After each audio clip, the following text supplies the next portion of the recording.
They say power doesn't destroy you. Grief does. And in the final minutes of Landman Season 2, we watched Cammy lose both. Season 2 ended in a way no one truly expected. It wasn't loud. It wasn't explosive. It was slow, painful, and almost uncomfortable to watch. Cammy didn't just fight to keep MTex alive. She fought like it was the only thing keeping her breathing. After Monty died, something inside her shifted. She wasn't just trying to run a company. She was trying to hold on to the last piece of her husband. Every meeting, every decision, every risky move felt personal. It wasn't business anymore.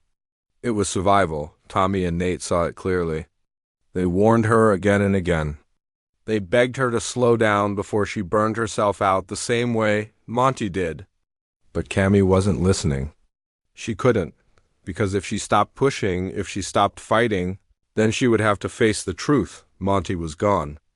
And MTex was the only thing that still made her feel close to him, but obsession has a price.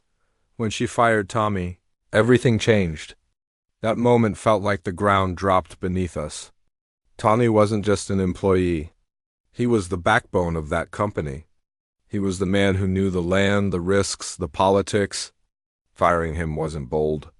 It was reckless. And what made it worse was what she did next. She called Nate and offered him Tommy's job like it was nothing. Did she really believe Nate would betray Tommy after decades of loyalty? After everything they survived together? That move showed how far she had drifted. She wasn't thinking about trust anymore. She was thinking about control. And then came the documents, those hidden papers with no electronic record. No digital trace, nothing, just ink on paper and secrets Monty clearly didn't want found. When Cammy showed them to Nate, even he looked uneasy. He told her not to fix anything yet. He told her to dig deeper. To ask why Monty hid them in the first place. That question will haunt Season 3. Because now Cammy stands alone. No Tommy, no Nate, no Galino backing her. She pushed away the only people who could steady her.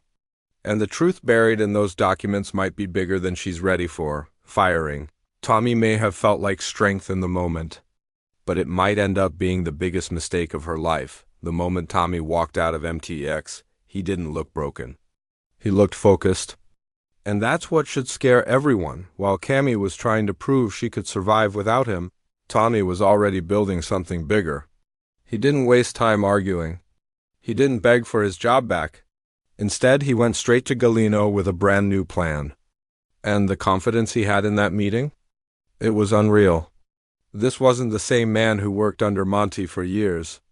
This was a man ready to lead. Then came the number that changed everything, minus $44 million. That's what Galino agreed to invest in Tommy's new company.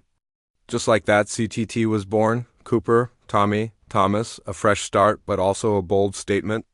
Tommy wasn't just starting over. He was creating competition. And look at the team he built. Cooper as president, stepping up in a way we haven't seen before. Tommy as vice president, guiding the vision. Rebecca taking control as coup and chief counsel. Nate handling the money, because trust matters.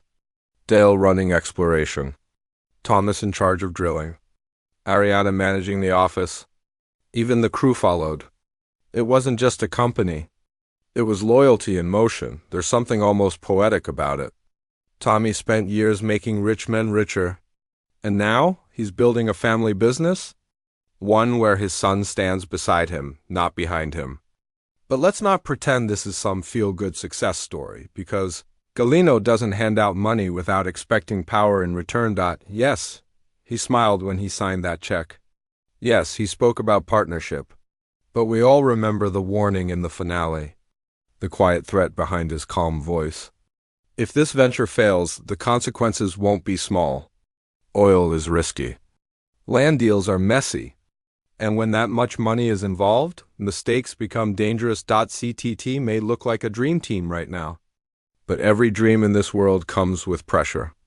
And pressure always reveals cracks. Season 3 won't just be about building something new. It will be about proving they can survive what comes with it. Success in the oil business never comes without a storm. And if Season 2 taught us anything, it's that calm moments never last long in Landman.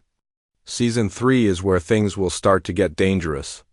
CTT may look strong on the outside, but the higher you climb, the harder the fall. Galino invested $44 million, and men like him don't wait patiently when profits slow down. If drilling hits a dry patch, if a deal falls apart, if one wrong move costs millions, that friendly smile will disappear fast. And when that happens, Tommy won't just be dealing with business pressure.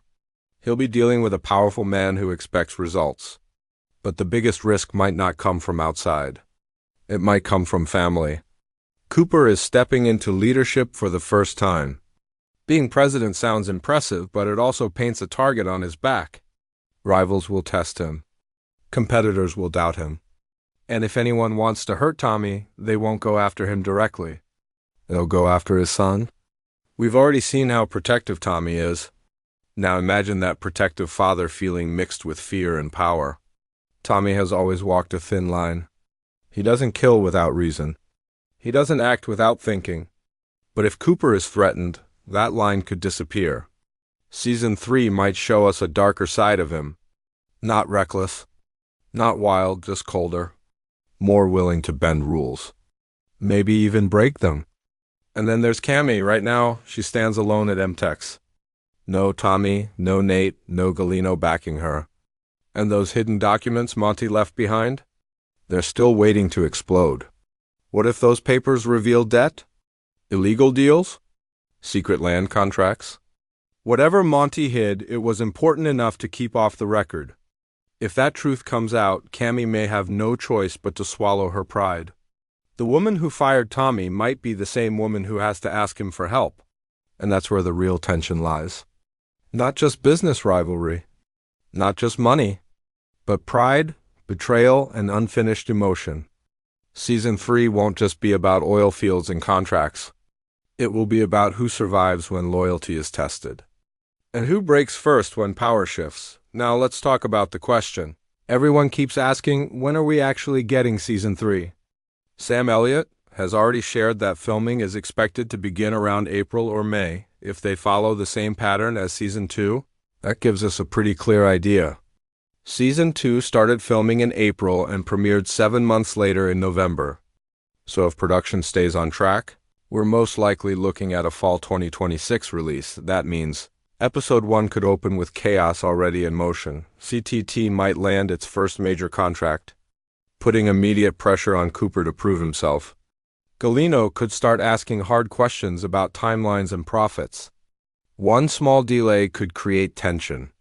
One mistake could spark doubt. At the same time, MTex may begin to crack.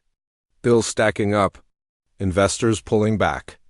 And Cammy, once so confident, forced to face the weight of her choices. The strongest opening scene? Cammy walking into Tommy's office. Not as a rival, not as a boss, but as someone who needs help. If that happens, Season 3 won't just be intense. It will be explosive, and trust me, this is only the beginning.